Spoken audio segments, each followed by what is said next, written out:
Hi, my name is Jonathan Scott, and I'm the Chief Architect here at Razorleaf. And I'd like to take a few minutes to speak with you about what I believe is the next coming disruption in the PLM market. I think right now we're experiencing a significant disruption with the introduction of cloud-based PLM systems.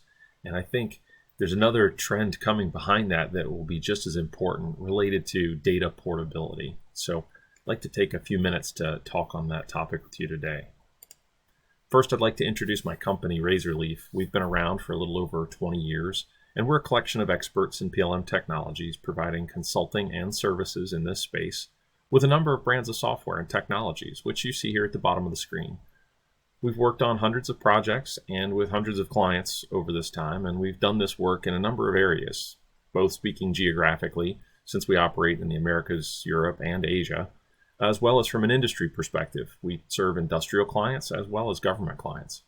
A couple of things I would highlight on this slide are that we work with more than just PLM systems, notably simulation tools, design automation tools, and others related to engineering.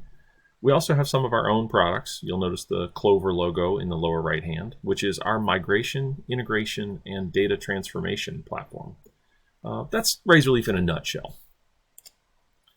So let's talk about the topic of data portability and start with a discussion about some perceptions, right? So when we look at the cloud and we ask people what do they perceive are some of the challenges and obstacles related to it, I'll reference here CIMdata's own research about what some of those perceived obstacles are. And without making you read the whole thing, let me just give you what I think are some of the key takeaways I have from that about where people see the challenges. Really, it's about integration and migration. I'll put those two a little bit together, which is about moving data around, getting it where it needs to be, either from where you are today to where it needs to be in the case of migration, or spread around to the various places where people need to access the data through integration. And then there are big challenges people perceive around data lock-in, both being locked into a vendor because of how their tools work, or being locked in from a data perspective that they just can't get their data out of a system that they don't own. So all of these challenges, I think, are interesting. They point to this topic of data portability. I think it's a very real topic. Certainly people perceive it, but let's dig into that and why I think it's real. So first, we have to talk about the backdrop of the disruption caused by PLM on the cloud to start with. And there's lots of areas where this technology is disruptive. Certainly the cost model is disruptive in the way that people pay for it and what it costs to get started. But I want to focus on the question of speed and timing, right? So just bear with me for a minute. I'm going to ask you this rhetorical question. How quickly do you think you can start using a PLM system? And I'll say it's a very different story when you're talking about an on-premise PLM system. And I'll say I've seen this. I've seen weeks really be the unit of measure that we consider here. 1 week is certainly short if you have a very limited scope, but you don't get much smaller than that. But when you talk about on cloud, I think you're using a different set of units. You're talking about minutes, not days, not weeks, but it's very quick to plug in your credit card and get going using the system. You're going to have to onboard yourself and those sorts of things. I won't, belabor that, but I think you would agree that it's a very quick process to do that. So that's very different and can be very disruptive. But why? Let's look at an analogy, right? I'm sitting here in my home office, and I like it. It's comfortable for me, but it has its own downsides. There are things I wish were better about it, that sort of thing. And is that a little bit like our current PLM technologies, whatever we're doing today? It's there, it's good enough, it probably meets our needs, but could it be better? So let me ask you this theoretical question. If you or I could start living in a nice new hotel room in less than 15 minutes, right? And you see the analogy here to cloud-based PLM. Why don't we all do this? I like staying in a hotel, but I've never thought of actually changing my life to the notion of I'm just going to go to a hotel room and I'm just going to do it. So why don't we all do that? I think there are some good reasons, and let's dig into those for a minute. There are some very real challenges that we need to talk about. So the first I'll touch on is we can't leave our stuff behind, right? So in my house analogy, that's that's our clothes, our pictures, our everything that makes our home ours, the things that are relevant for us day to day. Those provide some kind of memory, and they're part of our personality, our culture, who we are. There's those things. Then there are things that we just have to have, right? Birth certificates, marriage certificates, identification, all kinds of things. So the analog here is that there are important things that we have in our PLM that we can't just leave there and start living our product development lives in a new system, in a new hotel, right? This is something that we can just turn on quickly and get there immediately. There are other challenges too, right? It's that if you could move things over, right, you could bring things with you, is it going to fit, right? Are all of your belongings going to fit from your house into your hotel room, even if you get a couple of hotel rooms? And let's talk about maybe some of those trade-offs too.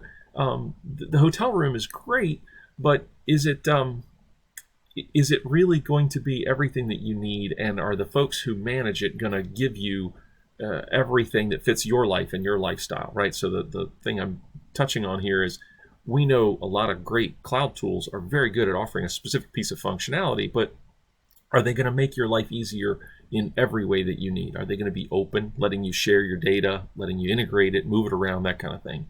And then similarly, another challenge here is, what about other folks, right? There's us, we're interested in staying in the nice new hotel room, but what about our friends, our relatives, our family, people who need to know where we are, people who maybe borrow things from us from time to time? And if suddenly our things, the things that they might use of ours, or where we are and where we're working and those kinds of things, if those aren't clear to them, we're creating a bunch of friction in our ecosystem and the people that we work with. So lots of challenges here. So given that, I want to talk about things that you should consider and think about when you think about managing data portability in the cloud. So when you think about this analogy I've given you and some of the challenges that are there, what do you want to have in mind as you think about using cloud PLM tools? Well, first, I think you want to think of the architecture of what you're doing as a system of systems, right? You're not necessarily moving to one PLM system, and the beauty of this ability to turn on tools quickly and work with new things is that you may have a couple of tools that work together. And you're going to need to think about how they integrate, how they interoperate with other things that you do. You also need to think about, what are you moving to, and how do you move? So this isn't just about the data. It certainly is about migrating your data, and it's also about migrating your processes, right? Something that I used to do this way in this system, I need to do a different way when I'm doing it across a couple of cloud systems or just a new system on the cloud. But I also want to mention, don't forget about migrating your operating model, right?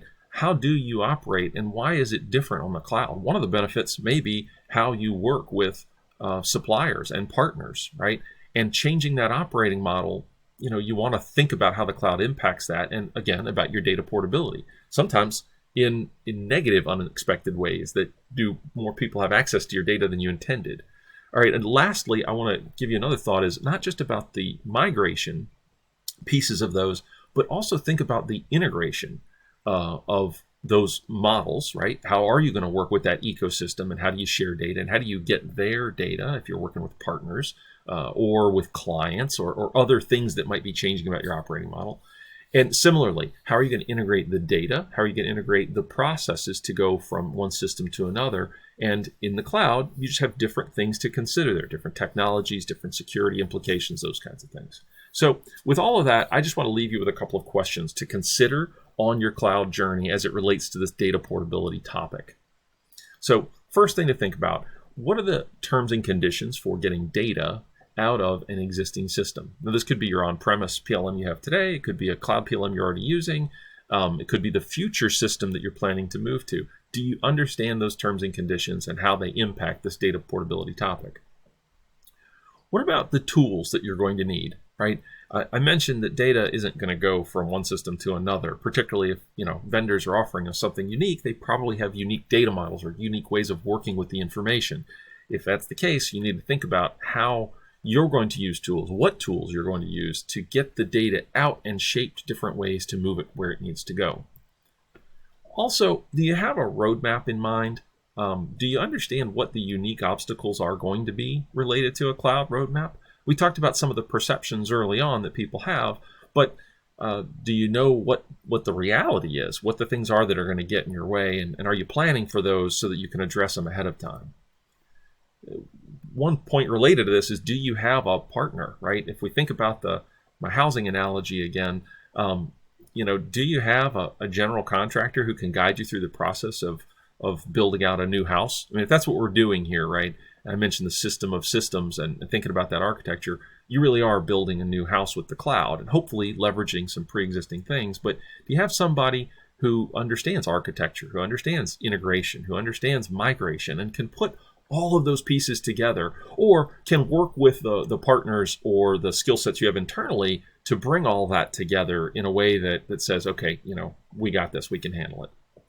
And then lastly, does your solution that you're thinking of going with, right, or solutions if you're thinking of working with multiple PLM, cloud-based PLM tools, do they support where you want to go, right? As you think about the data portability, it's going to cost you something every time you move data around, every time you work to integrate data. So you can move quickly, or you think you can move quickly, but you are going to even be with these folks for a period of time because the data portability issue isn't solved yet. So are they aligned with what you want? Are they going to support what you need going into the future? So think about that level of support also as you're taking off on your cloud journey.